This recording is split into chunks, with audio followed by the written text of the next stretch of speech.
Podcast fam? Today, Boris Kuchuk, owner of myitmasters, joins us on the show. Born in the former Soviet Union and raised in Israel, Boris served in the military in Israel before pursuing a college education to become a software developer. Since his arrival to the United States, Boris has worked as a VoIP engineer, leading a number of multi-million-dollar projects, and 6 years ago, Boris started his own company, myitmasters. In today's episode, we hear what it's like stepping into the United States, getting a green card, and not being able to speak English. We talk about BNI, Business Network International, and being visible, credible, and profitable. We talk cybersecurity and protecting your data and what it's like negotiating with hackers to get your data back. It's a fantastic episode. Enjoy, my friends. You are listening to WHOA Podcast, coming to you from Gainesville, Florida. Hello, everybody, and welcome to another episode of the WHOA GNV Podcast, the podcast for you businesses and individuals that make you go, whoa. Whoa. I'm your host, Collin, and my co-host is Michael D. How's it going, man? You're full of energy today. I am Not that pumped. You aren't usually, but especially today. Pumped. Why are you pumped? Because Boris is here. Boris Kuchuk is here. I'll introduce you in a minute. What's up, Boris? Good. He's obviously super nervous, everybody. You know, Boris, you're like the second coolest person to come on the show because, I mean, I got to give Andy Malden brought all the liquor, but Right. Boris brought the beer. Right, that's right. So cheers, yeah, man. it's a German beer instead of a Russian drink, so sorry for that. There you go. So, man, Mike, what's going on, man? How are you? I'm good. So the way I see it is, we're recording on October 5th, and this releases on November 3rd. So would you rather talk about the football game that happened last week or the election that happens tomorrow? Let's talk about football. Yeah, it was great. Yeah. Give us your real. So you, let's say, so Toll came through. Right. John yeah, Toll. absolutely. Great thanks to John Toll. Check out his episode. But he came through and he offered us tickets. I think he probably offered you first and you couldn't go. Or you had travel soccer or what? Travel soccer with the kids. It's all good. So that was a benefit to me because I got them. So we kept the streak alive, number 105 in a row for me, home games. And so, yeah, I got to go. This was the game against South Carolina. Will Muschamp and his crew. Okay. And so, what was the stadium vibe like? What was it like? Dude, it was just strange. So, like, it wasn't bad or anything, but like when you're used to 90,000 plus people. Was it like going to a high school game? I mean, it was not even that. I mean, high school football in Florida or Texas, whatever. I mean, you get more people there, but they had the seat backs like already like social distanced out. So like everybody, if you had a ticket to the game, you got a seat back, which was nice. But then they have like little mask police. Like you're allowed to eat and drink at your seat, but like you kind of have to be actively doing it. Otherwise, they're gonna come and say like, "Hey, you need to put your mask on," right? Which is probably okay given that the temperature wasn't so bad. Yeah, it was right? super But, like, overcast. It's gonna be super hot. If it's super hot, that's gonna be terrible, right? It might be, yeah. I mean, I think at least from the people around me, like everybody was on board with it. It was kind of strange for everybody. You didn't have anybody that was like, not playing along. But yeah, I mean, if it was a noon game with 95 degrees, I don't know that it'd be quite so obedient. But the whole thing was just, like I said, it was good. The team was great. The environment is just strange when you're used to what you're used to. Can't wait till we can pack that place with 90,000 people. Dude, it'll be like the first time we're able to do it, it'll be crazy for sure. Next year. Hey, these are the moments they just make you appreciate those moments more. Right? That's right. You have to have darkness Look at to it that appreciate way, the light. everybody. You're going to appreciate those moments more. Well, you know what we're doing? Today? Dude, we are prepping for 2021 already. Thank God, right? Dude, like I'm so excited for 2021 to get here. Hey, you guys, I want everybody to know that the WHOA GNV team is currently putting together some great sponsorship packages for 2021, baby. So if you're a business owner that could benefit from getting in front of our primarily Gainesville-based business audience, definitely give me a shout. We will have a simple and very affordable payment structure with a ton of great benefits. You can email me directly at Collin, that's Collin, If you don't know that already, my name has 2 L's in it. Collin, Collin at repaintthewall.com, which is the name of our media company. And I can send you all the details, but we are putting together some great packages for 2021 to really help all the people who are willing to sponsor this show. This is so great. Sponsor the show. You're like helping us out, but at the same time, you're getting all of this great exposure to our business audience, baby. That's right. So let's go. 2021 is right around the corner. Now's the time to prepare. I know everybody's looking at your budgets. Really looking forward to that. I need to plan for COVID in 2021. What's the impact going to be like? So as you're planning those budgets, I think everybody's budget went completely out the window for 2020. Like whatever you had planned at the end of 2019 going into 2020, you're like, that didn't work out quite how I had planned it. So let me ask you this. If you're a business owner that maybe didn't have a budget this year, as going through COVID, if you're still around, is going through COVID going to make you want to have a budget this year? Or are you like, what does it matter? Like I wouldn't have ever been able to plan for that anyway. You can't plan for the COVIDs. That's for sure. You cannot plan for the COVIDs. But one of the things that I've created that has helped me out tremendously is this epic cash flow spreadsheet that I created. That's pretty epic. It's pretty epic. And I mean, I am tracking cash flow, day to day, and it's been pretty awesome. So maybe you just, instead of a budget, maybe like a cash flow sheet or something. Sure. Maybe I should like copy it and like give it to everybody. Maybe we should ask our guests what he thinks. Yeah. What do you think, Boris? You want to introduce it first? I forgot you were here. Let me tell you Hold this. on, let me introduce you real quick.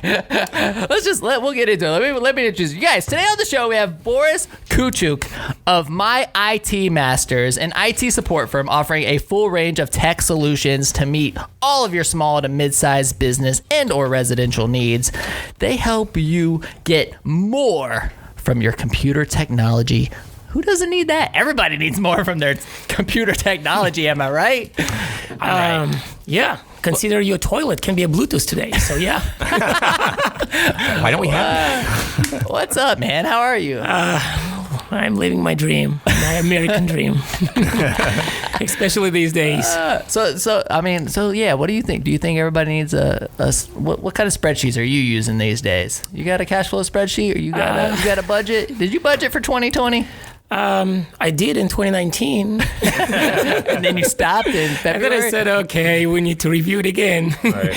Well, listen, there's a lot of unpredictable stuff going on in there. I mean, until we're going to get some sort of vaccine, which is, if you're asking me, virus has antivirus, right? No, until we're going to get some sort of vaccine and the election going to be over, I don't think it's going to be a lot of changes. So let's review this podcast in December. Okay. So are you going to volunteer to be the first person that gets that vaccine though? Have you guys seen the movie I Am Legend? It's been a while, but yeah, I mean, I know where you're going. Anybody who's listening to the podcast, go rewatch I Am Legend with Will Smith and tell me if you're going to be the first to get this vaccine. That's all I got to say. Depends how much they're going to pay you for that. Anyway. Russian, they developed the vaccine first. Who did? The Russian. The Russian. They already got one. So, once you get the vaccine, you start to get... I mean, I took it. This is why I have this Russian accent. Okay. This is the post effect. All right. Right on.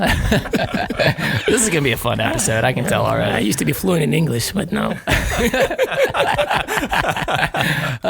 So Boris, all right. So we really like to start with everybody's story and kind of get into, I don't know, just get into everything. But we can get into whatever we want. So it's so great. It's our show. But we like to start with a story. So tell us your story, man. How did you even end up here in Gainesville? I don't even know. This was so great. I don't ever know how people actually end up here. And so how did you get here, man? Okay, so here's the true story. I was born. That was the first step. And all right, so how I will tell you the whole thing from the beginning, okay? So I got into the computer field when I was 5 years old. Seriously, my mom, I used to live in Russia back in the days, like in 90s, 80s. And my mom was one of the first computer engineers at this time in my city. So I was playing, these Pokemon, not Pokemon, Pac-Man. Remember the Pac-Man and some other like really, really, old games. And I love that. In 1990, we immigrated to Israel. So as soon as I got to Israel, we got kind of, some families tried to help us to kind of establish in Israel because nobody, speak their language. Like we've been completely foreign in this country. And at this time when I was like 13 years old, I got my very, very first computer. It was 386, monochrome, black and green. It was the first thing I did with this computer. I took it apart. Like my mom was looking at me like, why do you do that? And I just like all this stuff, like the technical about it. So, and I love it. I was trading with my friends, parts, I was loading this, if you guys remember these big diskettes, like with 1.2 megabyte. Yeah, that was like a history. And this is how I grew up. I just love this stuff. And did you get the computer back together again? I got it back together. I was Did it work? Programming in DOS, if you remember. DOS. And then, there was a first revision of Windows. It was like, 3.11, if I'm not mistaken. And then, Windows 95, 98, second edition 98. It was like the boost of this technology back in the days ago. And it was awesome. It was flying on diskettes. So I finished my school. Army in Israel is a mandatory. So I was in the Army 3 years. And as soon as Is it really? I didn't know that. Yeah, it's mandatory. Cool. Yeah. So you went into the Army? I went to the Army. At 18? 18. Early 18. And as soon as I leave the quit from Army, after 3 years, I went to the college, computer engineering, as you can imagine. I never liked anything like related to programming. I was like always the techie guy, PC stuff. And right after the college, I found my very first job in a hospital. Hospital, I become to be like a IT tech, and I fall in love with this job. I was like fixing computers all day long. This is what I like to do. I was running 9 floors back and forth, probably like 16 times a day at least. I used to remember the Windows XP key by my heart. Like seriously, I was like, just put it in. And a lot of different technologies, and I was like really, really good on this. After 2 years, I was promoted. I became to be a system engineer, system administrator in a cancer center in Israel. And after probably like around 2 years, or maybe even less than 2 years, I became to be IT director in a hospital. So at age of 25, I already was managing IT in a hospital.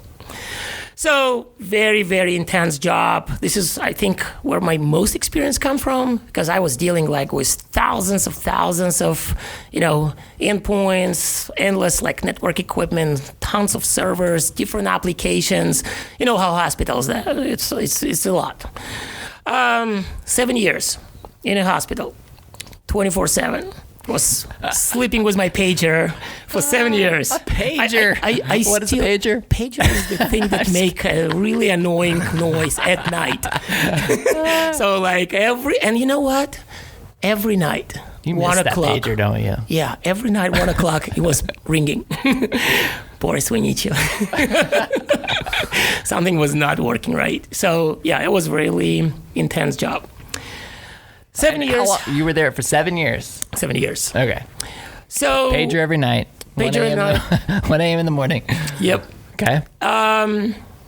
Okay. After 7 years, I took another opportunity. A very big, large American company offered me like a job. Can I say the name? Yeah. McKesson. The McKesson Corporation is like really one of the biggest companies also in the United States. They're like a medical equipment provider. So they bought a couple of companies in Israel, in Canada. And so I became to be a system engineer for the company. I was traveling all around the United States, here and there. And during this time, for some reason, we decided to apply for a green card. And I never planned to be here, like ever. I said, like, why do I need to go to the United States? And I mean, I had a pretty good job. My wife, she's a nurse. I mean, my family in Israel, like, what am I going to be doing here? I didn't even speak English like 10 years ago. So, and while I was in this company, like I was traveling a lot, and a lot of people told me, Boris, you have to get to the United States. It's like, it's going to be your new dream, you know? Mm-hmm. And I never could understand that. And so we applied for the green card because it's a lottery, you know? Like nobody wins. Only like maybe 5-10% of the entire world. I applied for the green card, and then I got it. First time. And the envelope was sitting on my table for like 2 weeks or maybe 3 weeks. And before it went to the trash can, I thought it was like a spam. I open it up and see like U.S. Embassy. I said, it's probably fake news. This is a scam. It's just a scam, yeah. So I almost threw it away because I couldn't even read it, what like was written there. So I called my sister-in-law, who is here in Gainesville. And she said, you got it, you know? It's a green card. So how long ago was this? That was exactly 10 years ago, like in August 2010. Okay. Maybe a little, like 11 years ago. So we went through the whole... but you came over here to work with that organization. No. And you were... No, I came alone. That's my thing. You know, a lot of people do relocation based on their previous job. So your previous like employer kind of going to, pay for all your expenses and, pay the relocation fees and all this stuff. I didn't get all this stuff, but I got my green card, which is, for my opinion, much better. And so we came, we went through all this interview with the U.S. embassies, financial check, background check, all this stuff. So we ended up in Gainesville because of my sister-in-law. She just lives here, and we said like, okay, so let's just be close to someone because I have no one in the United States. That's literally the thing that brought you to Gainesville is that your sister-in-law was here. Yep. So what does she do? She's a professor in university. Okay. Here we go. So we end up here. We, cool. I brought my, when we applied for the green card, I have twins. I have 3 kids, but my twins were already like 3 years old, and the little one born through the process. So we brought her while she was like 9 months old. So we kind of came with kind of a couple of suitcases, each one of us, the little stroller, 3 kids, no language, like nothing. Hello, America. It's like a movie in the making. Yeah. I didn't even speak English. So my English, it's really bad. Was that like super intimidating? Yeah. It was? Yeah. It's like we came, we didn't know what to do first. We just land up. What did you do first?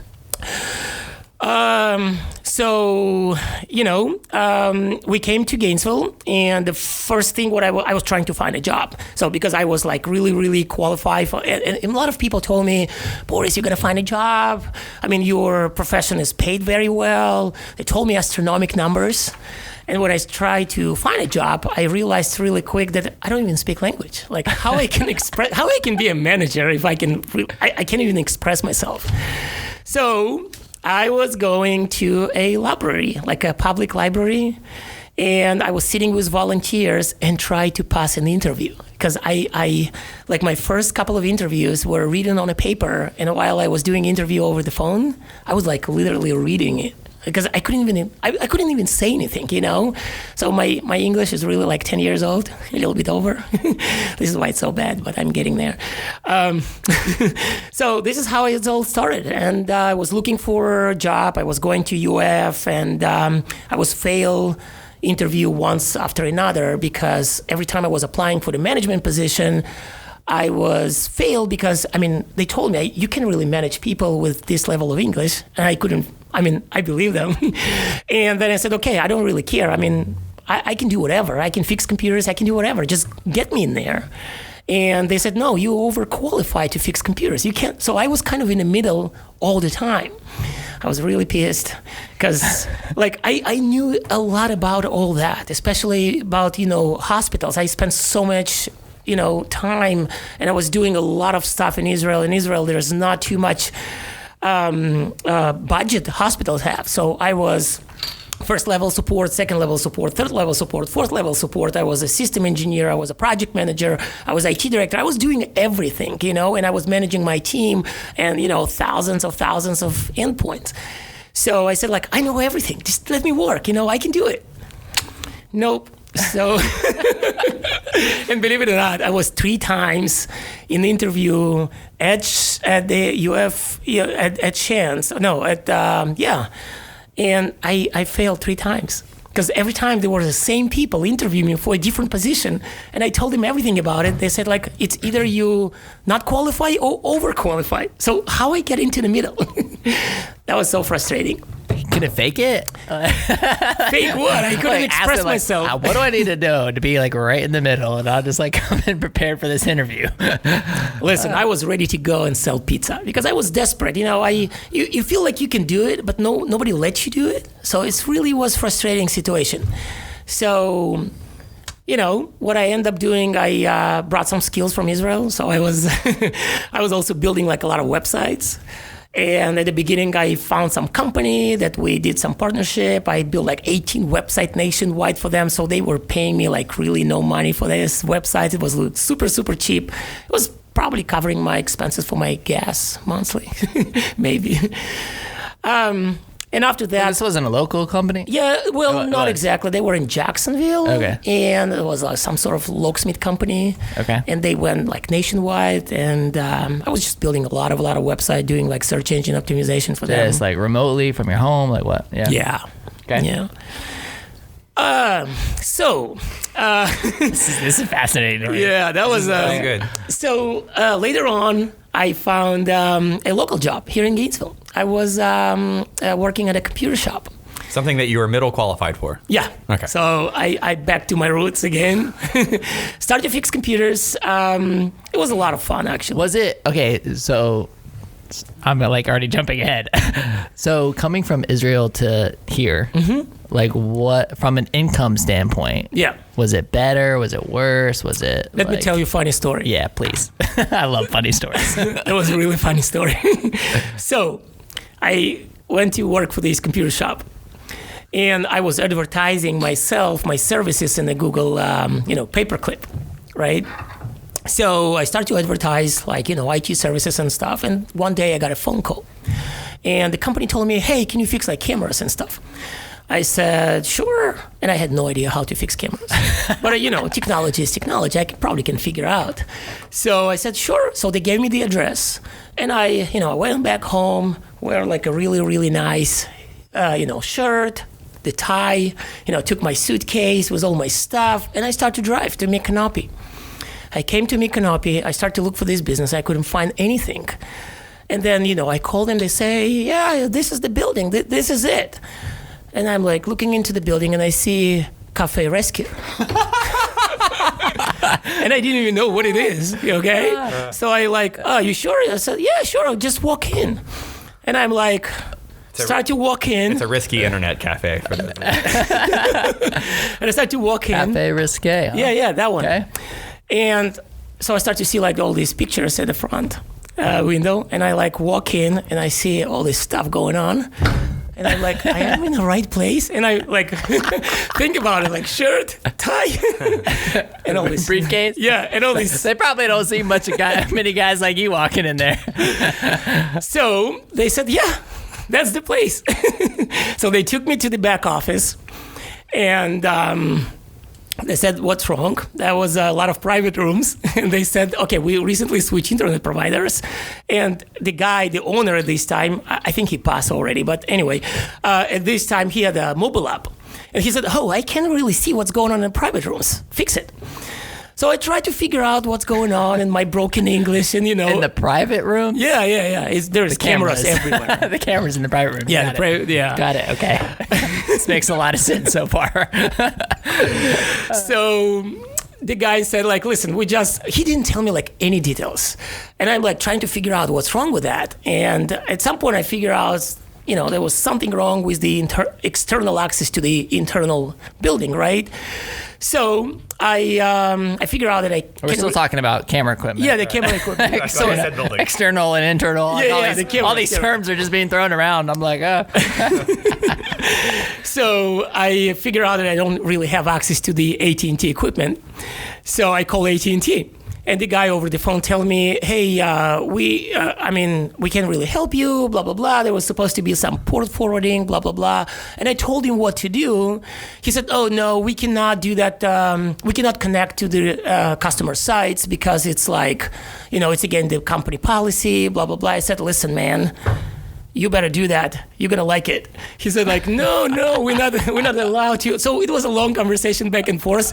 And then at some point he agreed to do that. So as soon as the guy, remote in, I told him what to do. He fixed that, and he's like, I can hear on the other end. He said, oh man, why didn't you say that before that? So all the cameras opened up immediately.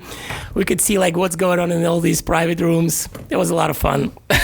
So when I was about to leave, so the owner come to me and say, all right, how much I owe you? It was like about maybe 2 hours troubleshooting. And I start to calculate, because I didn't even know like what to charge them. I start to calculate based on the rates in Israel. So I start, I pull up my calculator, and it's like ratio is like 1 to 4. So like 4 shekels is $1. And I said like, you know what, give me $50. And he's like, what? I said like $50. He said, are you sure about that?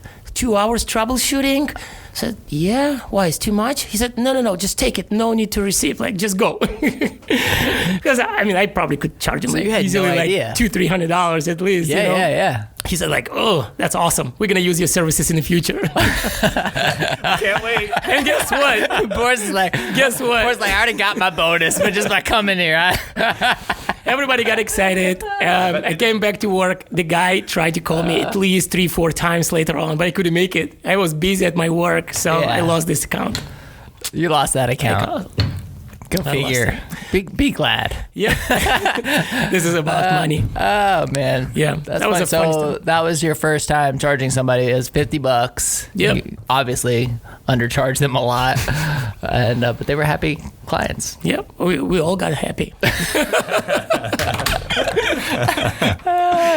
Let's move on. Okay, so after that, what happened next?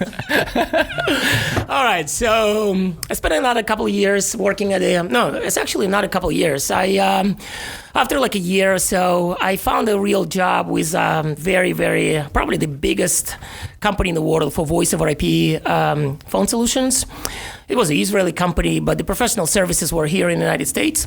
So the company was dealing with the biggest companies you can imagine, like Bank of America, Capital One, financial companies, insurance companies, like a multi-million dollars projects. So I was a professional services engineer. I didn't know anything about the voice over IP phone system, but it was based on my IT knowledge. So if you have a good, solid, the back end, everything else is kind of possible. So this is what I was doing. I passed all the training. I was traveling a lot. 75% of my job was traveling. I was doing 70,000 miles a year. Dang. Yeah. I was like every other week was in California, for example. So spent about 3.5 years.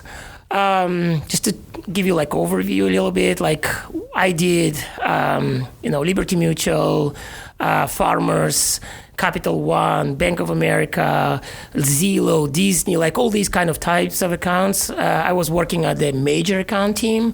So one of my last project was Capital One, 8 months installation in Virginia, $32 million.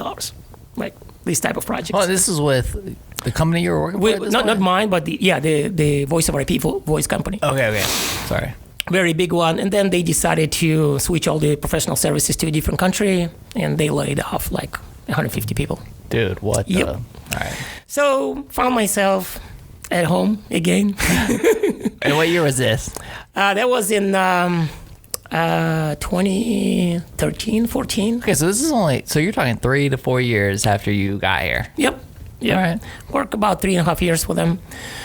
Okay, and then after that, I was kind of, in the middle. I didn't know what to do next. I was really passionate about what I was doing, especially IT stuff. And I always wanted to have my company. And so we kind of were really good friends with the O2B Kids owners. Our kids kind of grew up together, and my kids grew up in O2B Kids. And this is how it all started. And one of the kind of, weekends, I mean, we talk about business, and I told him, hey, I was laid off. I don't know what to do next, and blah, blah, blah. He said, like, why don't you go with your dream? Open a company, and I mean... The American dream, baby. The American dream, yep. And so he said, like, listen, I mean, we can support you. I mean, we like you. And, we kind of developed already a relationship with them. And this is how it all started. He told me, just give me an answer, yes or no. And I said, listen, it's going to take me some time to think about it. I went home. I already knew I was going to do that. I started to build my website. And it was on a weekend after barbecue party. And like on Sunday night, I said, yeah, sure, let's do it. And so sign a contract, start work with them. I really think I took them to the next level because the IT was not, optimal. I would say that in the different words. So I started work with them. It was at the beginning only, I think, maybe 5 locations. And we started work together like very, very closely. I was spending like all my time with them. I was giving them like the best technology they could find, a lot of time, a lot of personal touch, and they start to grow also. So today I think they have 23, 24 locations, and they're still growing. It's awesome. Yep. So we do all the corporate stuff with them, and using O2B Kids, I think this is what how I start to advertise my services. And real quick, sorry. Would you have done this if it wouldn't have been for that push? No, from them? Probably never. Because you really need to get like, this, how you say that when somebody hits you in a... Yeah, a little slap in the face. Exactly. So this was like that boost of confidence. It was like, yo, dude, like, go live the American dream, slap. Yeah. Like, go do your own thing. Listen, you never know. I mean, because everybody, like, this is what people like, they like to be in a comfortable zone, right? So if it's work for you, you paid well, and I was paid very well. I was working in Gainesville, and I was getting $50 for one job. Yeah, that was before. But in my previous job, I was like getting, triple numbers, but it was like even over. I was getting bonuses. I was like, everything was paid for me. I built my credit score within a year. I got like 700 or so. They were paying all my expenses. I was platinum in every single, hotel, Avis, whatever you call it. I was traveling all around the places. It was a fun job, and I said like, okay, this is a great place to retire. And you never know. So sometimes you have to get this slap in the face, as you said, to change your mind. Yeah. And I think it was a great time and like great timing. And one of my friends, very, very close friend, told me, listen, one door closed and it opened. This is exactly what happened. Unless that door closes too. Sorry, that's a Heath Padgett. We had a guest. His name was Heath Padgett. He was on the show, and like he wrote that quote on like the door. He's like, what did he say? When one door opens, or when one door closes, another one opens, unless that one closes too. He's like, I don't even know what that means. That's just kind of become a joke. Sorry. Yeah, it's becoming like an inside thing. It's all good. Keep going. So I think I talk too much, no? No, you're doing great. This is so interesting. I'm like fascinated, honestly. Like I'm like, this is fantastic. So yeah, and and I think I started, I mean, again, there was almost no income for the first year. But the good thing about it that I was, going and trying to make more sales. And I said, listen, I mean, if O2B Kids trust me, you probably can trust me as well. You were much smaller. So this is how I got my, some of my clients. And then the BNI happened. Okay, so that was 6 years ago. Yeah. Right? Mm-hmm. So 2014 is when you started? 2015. 2015? Okay. So, and then one of my good buddies, he's also passed already. Come to BNI. Yeah, so no, I was doing again some party, barbecue party. Boris has been trying to recruit me to BNI. I don't know if he thought it. Listen, it's all happening in the barbecue parties usually when you drink this stuff. Got it. So I was sitting, I said like, listen, I opened my company. And then the guy told me, hey, you probably want to do BNI. And so like, what is that? He said like BNI is like, it's a business network international group. It's like exists everywhere in the world. It's like the biggest networking group you can imagine. And it's like an exclusive, what is it called? Exclusive, like a membership, okay? And the good thing about it that, everybody represent one specific seat. Like nobody can step on your toes. Like if you do IT and like nobody else can compete with you. So which is great, And if you have a lot of people in that group, and again, I don't want to advertise BNI too much, but it's really helped me. So like really nobody can compete with you. Like you, the only guy, all this room full of referrals will go to you, just to you, like nobody else. And which is great. And so when we're doing this BNI thing, the guy told me, hey, you probably want to go to the BNI. It's going to help you a lot to grow your business. And I said like, nah, I'm too serious for this stuff. I mean, I cannot sit in this, circle table and just, clap. I'm too serious for this stuff. Which BNI are you in? I'm in 212. 212. Yeah. Shout out to 212. Shout out. That's from Boris. Yeah, that's for me. That's not from me.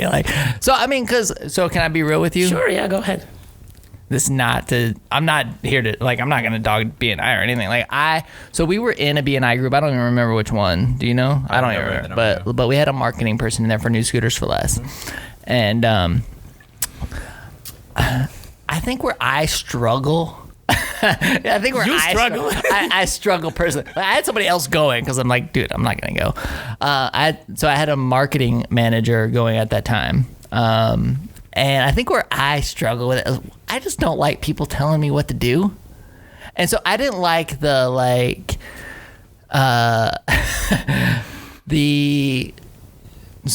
one thing that I remember is that we were already on strike too from because we didn't get a sub or something. And then Shayna got super, super sick.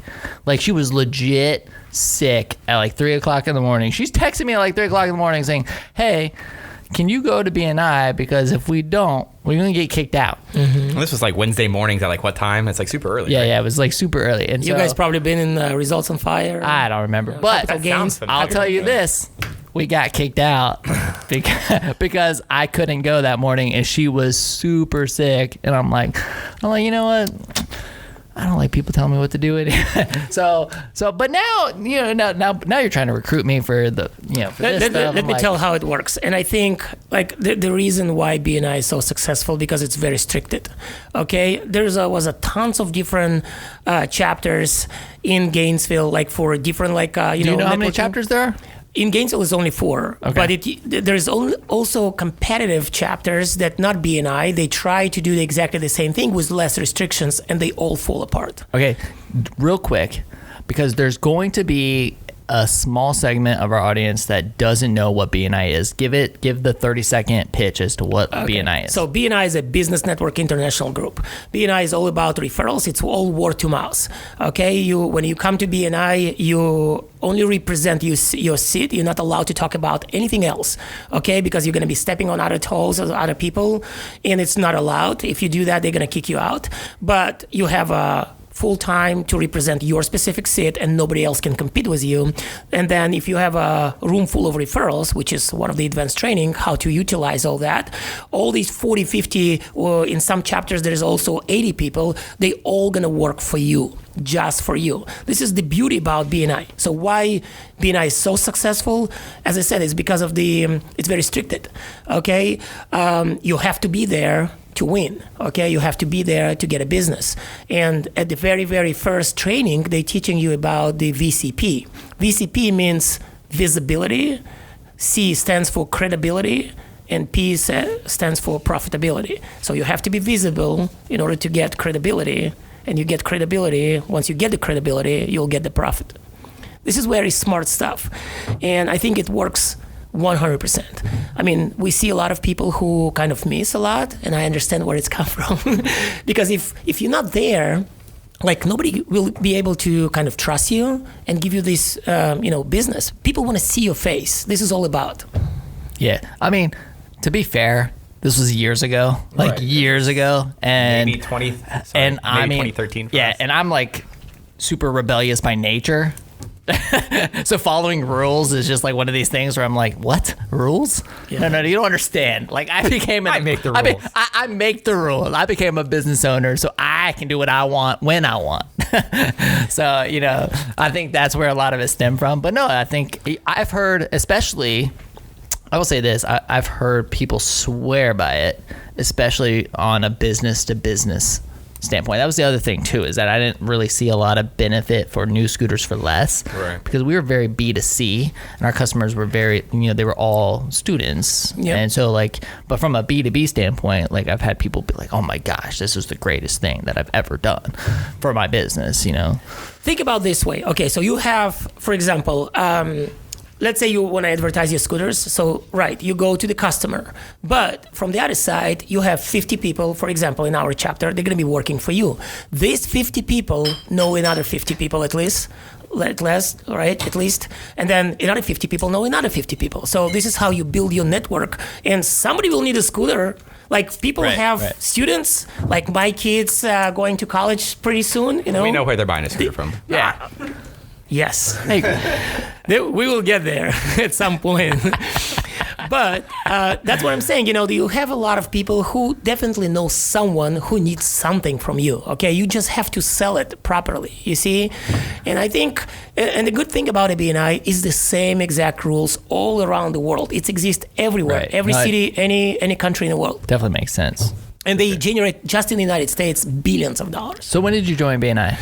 So I joined 2015, and I came, and I did not expect anything.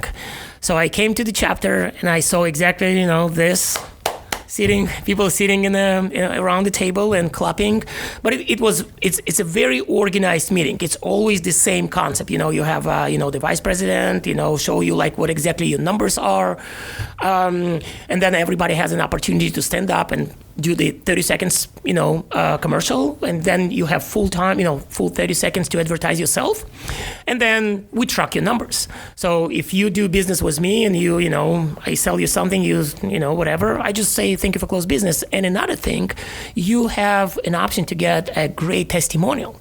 So when I came, I did not expect from anything, and I probably was sitting like 3 months getting $0. And I said, okay, it's probably not for me. And then I remember like back in years ago, the vice president at this time, she said, Boris, can you fix my laptop real quick? And it was after the meeting. I said, sure, yeah, easy peasy, So I took the laptop, I fixed it real quick. I give her, fair price. She was so happy. She said, oh, wow, so quick, so good. And, on the following meeting. Well, was this a better price than what you gave Cafe Risque? A little better. It was a professional fees this time. Okay, just curious. And she, beside the thank you for close business that I thank for her, she stood up and she said she gave me like a great testimonial. She said how responsive I was, how quick was it, how professional everything was flying, everything was good. And then guess what? After the meeting, more people came to me. And, you probably know a lot of people from my chapter, but a lot of these said, let's I don't try know it out. Anybody in this entire town. George from the Best Restoration. Love George. He was one of my very, very first clients. Okay. He came to me and he said, yeah, come over. So we did this one-on-one, because you have to meet with the people. And I explained to him what I'm trying to do. And, he said, yeah, sure, why not? And, he was one of my very, very first clients. And then, he gave me testimonial. And then another guy gave me testimonial. And more people started to use my services. And, it's like you're spinning the wheel, and as soon as it's spinning, it's just spinning, so people just get momentum, baby, the momentum. Exactly. And I developed my very best relationship in this chapter, and we do business with some people already like for 5 years nonstop. I'm managing companies for other people. We do, break fix stuff, but, it's just been a great experience. And at some point, I remember a couple of years ago, like over 70% of my income just came from the BNI. Dang. Yeah. I was like, holy, why I need anything else? Like, why I even need to go and out there and spend money on commercial, So, it was great, and we still keep this relationship, but you have to keep going. If you leave the chapter, people are going to probably forget about you at some point. All right, so how about you have this? to be there. How about this? how does somebody in our listening audience determine whether or not BNI is right for them? They need to ask themselves if they want to grow their business. Because a lot of people... Everybody wants to grow their business. No, not everybody. No, you're going to be surprised. Because we have a lot of people who come to the chapter, they get to this certain point where they feel comfortable again. Ah, okay. So they say, oh, you know what, I have $70,000 a year, I'm good, I don't need any more. Got it. And they don't want to hire anyone, they don't want to grow their business, they don't want to do anything. Who are these people? Oh, there's a tons of people like this. You're right. No, I totally and agree. We have it's one of the most mind-blowing things to me, because I have experience. Now that you say that, I have experienced and come across these people, and it boggles my mind. I'm like, yep.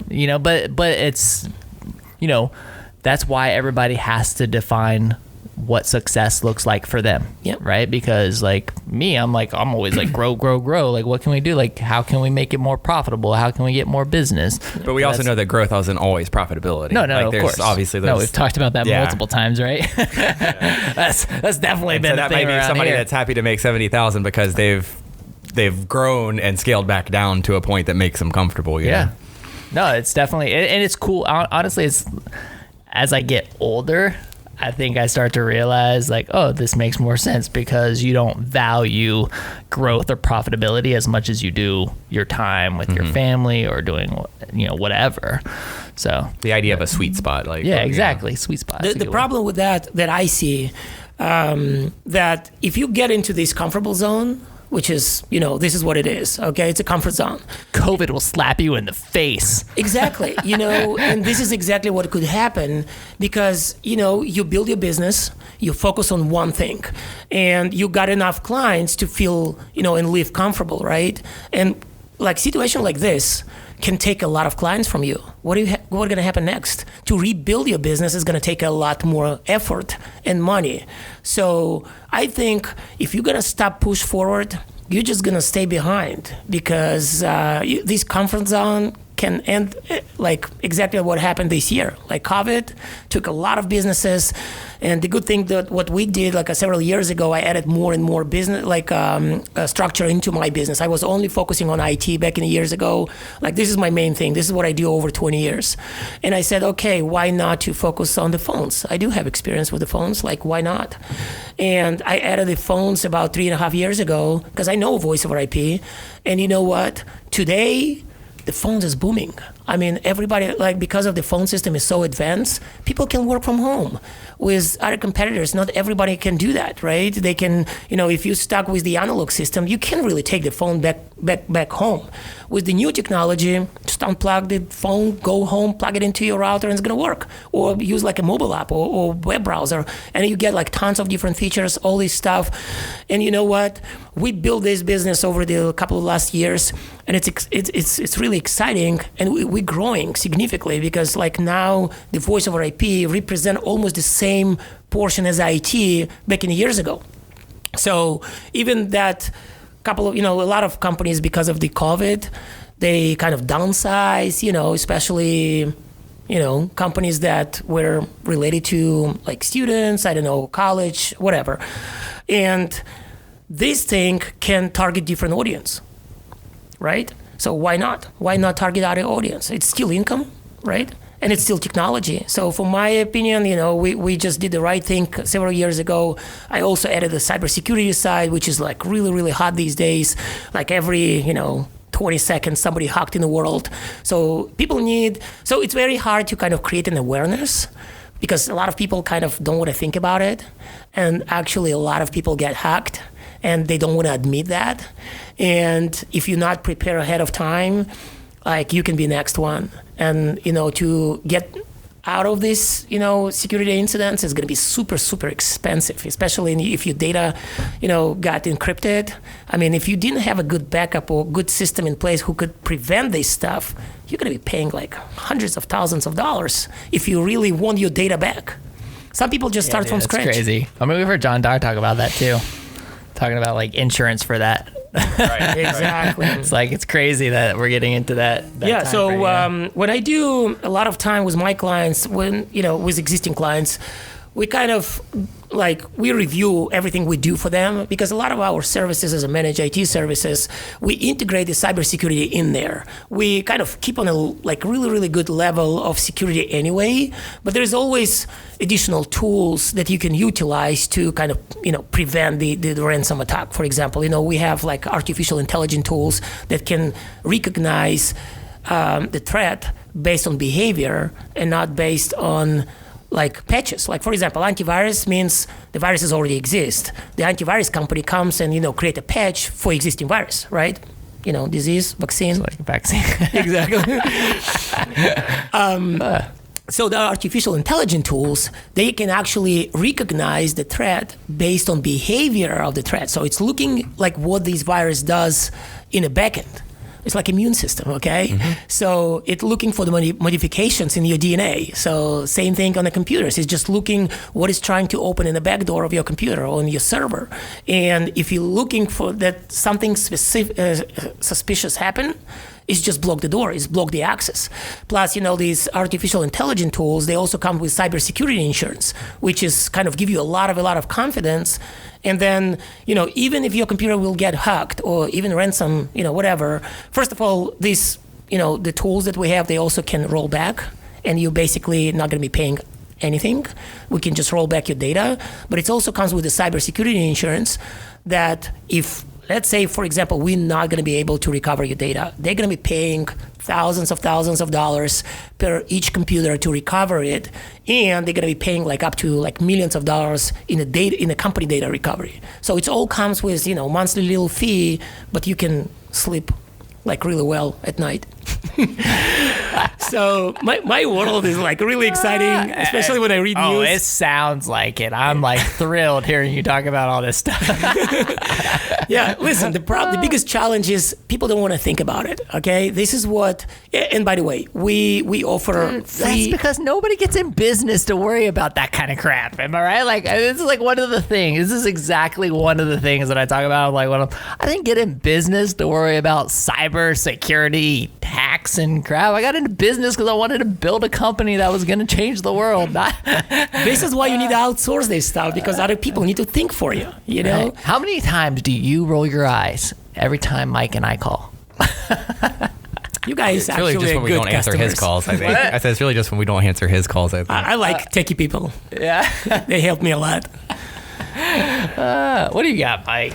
Oh, I mean, Ask I have this a guy lot. a couple questions. So when something, the one that comes to mind, not to pick on them, is the Equifax breach, right? When something like that happens, is that just instant advertising for you? Because you can be hey, don't be like these people? It actually works really well, because if they get hacked, you probably get hacked a lot easier. The thing is, a lot of companies, say, oh, it's not going to happen to me. I'm too small, What people don't understand, and this is what I really want to kind of tell that to anyone, that they're not trying to target your business. Nobody cares about your small business. They probably if they really want to get a lot of money, they probably should go to this, big insurance companies and stuff like that. What happened is it's completely automated system. It's like a robot, okay? So somebody create a code and they just push it into the internet, okay? They push it in. There's some files that are gonna be sent from one email to another. There's you can go to the dark web, the dark web, and they can find millions of email addresses. And by the way, I get this stuff all day long, okay? And they tell you, and it's like a fishing, okay? You go fishing, they go fishing, and they throwing you a little, for example, email, and it comes from kind of legit email, and it says, oh, you have to change your password or whatever, or we identify that your computer is not secure, click here, all kind of this stuff, phishing emails. And through the phishing emails, a lot of people fall into these problems, okay? Or for example, you can receive, this is just an example that I always show to my customers. I have a little video, and I also show this video in my free webinars for the cybersecurity. And what people usually get is it's going to be a letter from UPS, email from UPS or FedEx, and it's going to tell you, here's your receipt. Okay, you open up, it's a Word document. So here's the problem with the Office documents. They have a little macro integrated into it because it's a very advanced product. You can program Office documents. So they send you a Word document and it says, oh, this is a newer version Office than you have. Click here to enable macro. And guess what? People, want to achieve their task, they don't have time to deal with that. They just click the button.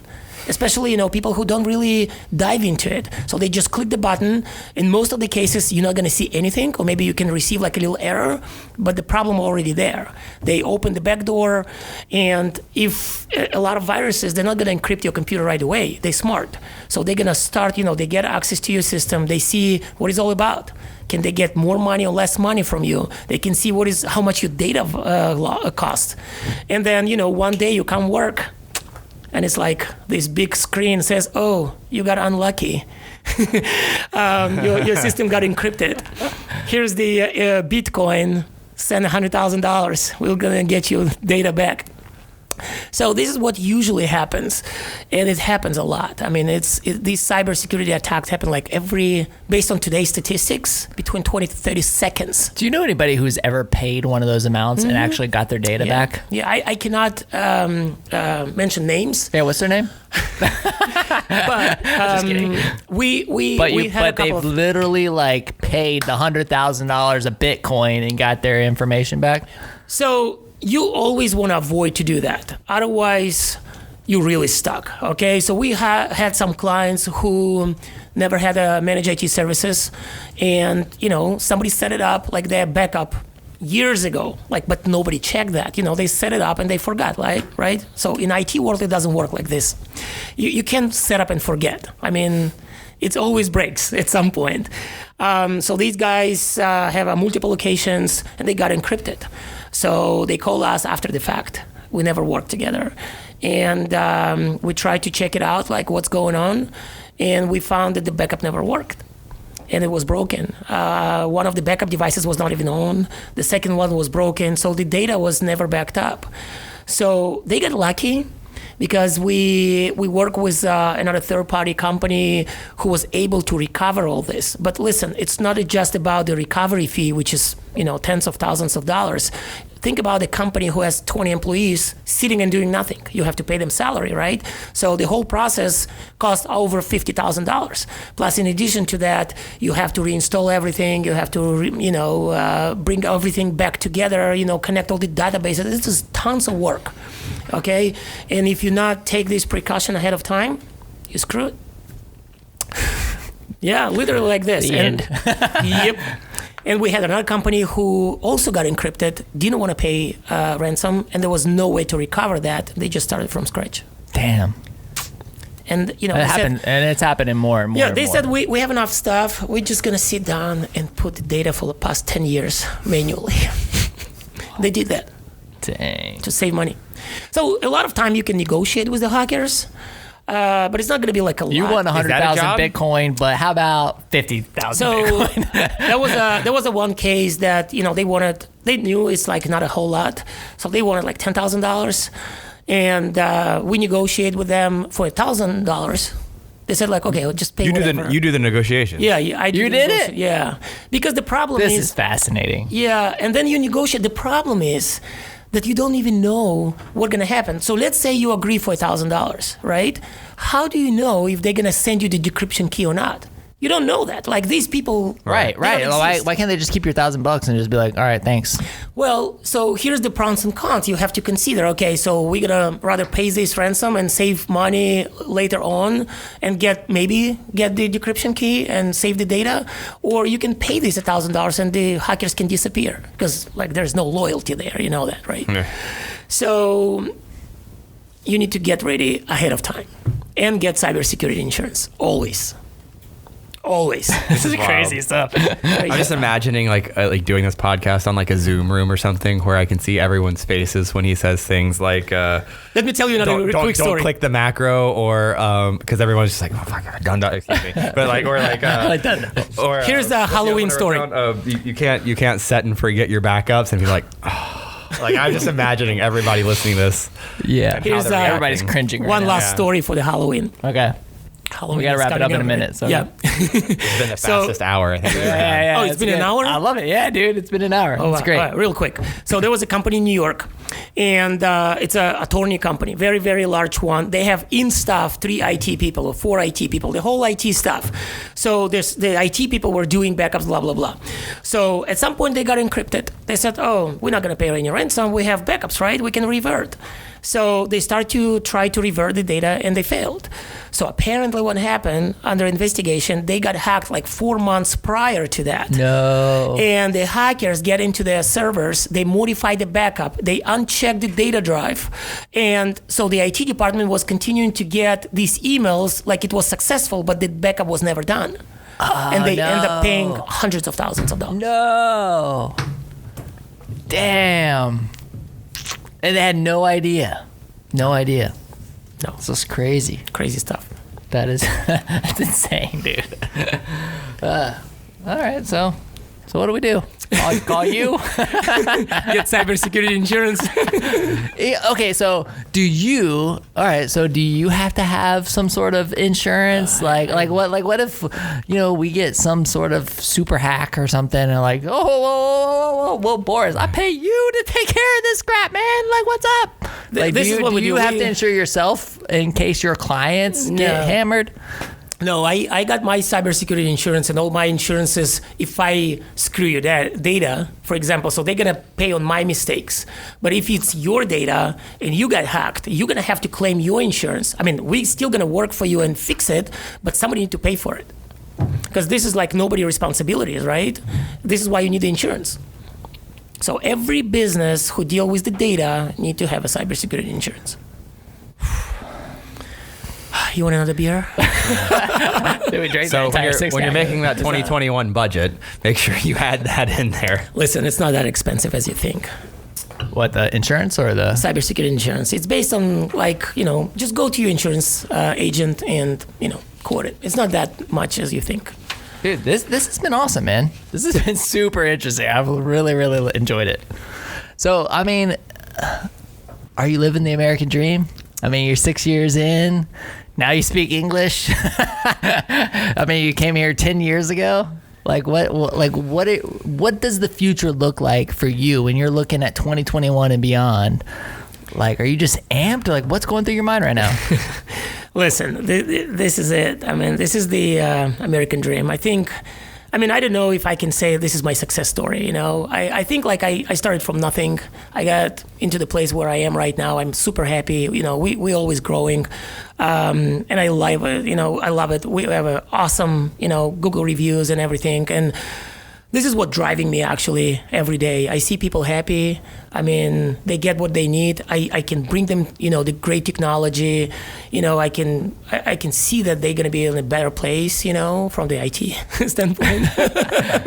And I never stop think about the future. I mean, I always plan my future. I always trying to grow. I'm not one of these people who in a comfort zone, I would say. Okay. I mean, I always want to be bigger and better. Do you reflect on the past and be like, man, what if I hadn't gotten that green card? Those pivotal moments in life, those things that happen. I can tell you this. I was like really rough boy when I was in the first grade. And my teacher, when I was in the first grade, she came to my mom and said, "Oh, your son gonna end up in jail." Oh, no. I was like really bad. I was misbehaving all the time. And you can ask the same Is she like question. emailing your first grade teacher? You're wrong. Well, you never know. I mean, what's gonna happen if I would never leave Russia? Right. You never know. The life take you to the places you don't know. Like maybe in 10 years I gotta be doing completely different stuff. I don't know. I love what I do today. I'm really gonna stick to this for everything I see in the future. I don't think to switch any position. Right. So I don't know. You never know what's gonna happen. It's cool, man. Yeah. This has been great. I know we got to wrap up soon. I wanted to hit 2 quick points real quick. One is just kind of a testimony about outsourcing, because we handled a lot of our own IT stuff for a long time, and the amount of time Well, really, I said we. That was just to be nice to you. The amount of time I spent handling that stuff, which is not any level of my expertise. There's been some very late night calls on the phone with Cox Communications and other. Oh, I'm gonna get to that one. Yeah, I'm gonna get to that one too. Like I've been there. Believe me. But I can't stress that enough. Especially if IT is not your favorite thing to do, outsource it. Let Boris be the guy. He's been great for us, and the amount of time we've been able to save by not having to deal with those headaches has been incredible. And then I wanted to turn that back to you and let you. I want you to pitch VoIP for a second, because speaking about other service providers, like having analog systems and stuff like that had been expensive, and it was bills that we paid thinking that was the only option for a long time, and not knowing that there was something cheaper until we got hooked up on VoIP. And I don't know how many listeners out there, what phone systems they may or may not be on, but that represented a huge amount of savings for us. Yeah, and it's also, you get a lot advanced technology. You can make more money, with less kind of effort with, advanced phone systems. A lot of people talking me, like they're telling me, we have a lot of robocalls. Like how we deal with that? Like what you can do with the analog system? Not too much. With the good VoIP system, you can go to, this auto attendant, you can force people to force buttons, and also, route the calls a lot more efficiently, right? If you need a service department, there's no reason to go to the receptionist, right? You just can achieve a lot more. And this is what the VoIP does. It can integrate into your CRM system. It can bring a lot of convenience and technology into your business, so you can save money and also make money, And you can text the landline, right? You can text the landline. New. Because, awesome. I think we've had a lot of that. People, I don't know whether it's an assumption that they make or anything like Everybody that. Makes the assumption. Everybody just feels like we text everything. We live in a now. world that you just text everything. And so if you have an old school landline, you don't know how much business you might be missing by people trying to reach you that way. Yeah. And with VoIP systems, you can text a landline, which is incredible. Yeah. Plus, in addition, the biggest challenge, I think, for the growing company, there's a very, very big problem with the analog system. If you want to scale, you have to upgrade your local switches. It costs you like tons of money. The VoIP, it's transparent. You just get another phone. I just had like a memory. Remember when we moved in here, and like on this wall out here, there was like all of that phone line. There was probably yards. We probably got hundreds a picture of somewhere. yards. Yeah, of just phone line everywhere that was running, like dripping through this building. It's crazy. Yeah. It was rat's nest. To say the least. There's probably actually rats there too, but we won't. Dude, this has been awesome, man. Thank you so much, I'm guys. so glad you came. Yeah, this is thank great. you. Thanks for joining. So tell our audience where they can connect with you, where they can find you, like how they can hire you. Sure. So again, at myitmasters, we specialize in managed IT services, the voice over IP services, and the cybersecurity. We do mostly business to business. We would love to go and work with any business. We don't really care about the industry because IT is IT, computers are computers. So we can save a lot of money for the companies. We can kind of minimize the downtime because we're using like really, really proactive monitoring system that we can prevent issues ahead of time, which is great. And if you guys want to hire us, we're here. The phone number is 352-559-0960. Website is www.myitmasters.com. Facebook. Collin. Yeah. Yep. Awesome, man. Dude, thanks again so much for coming on. This has been awesome. Everybody, hey, listen, we want to take care of all the people that make this show happen, and that's our incredible sponsors. If you're looking for information to our sponsors, definitely go to whoagnv.com/sponsors, and you can get connected to their links, to their websites, and that kind of thing. And of course, much love to the team that makes this happen. We got Sarah Lentz over here on social media, James Leitner making the editing happen with all these awesome cameras, bro. Thank you so much. And Allison Mutrino, she does so much behind the scenes. And of course, my co-host, Michael Dees. Thanks so much, man, for helping me make Gainesville a much better place.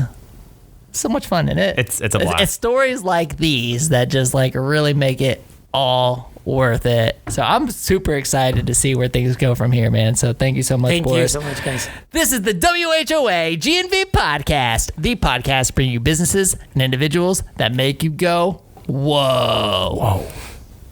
Give us a whoa. Whoa. There it is. We'll see you later. Bye.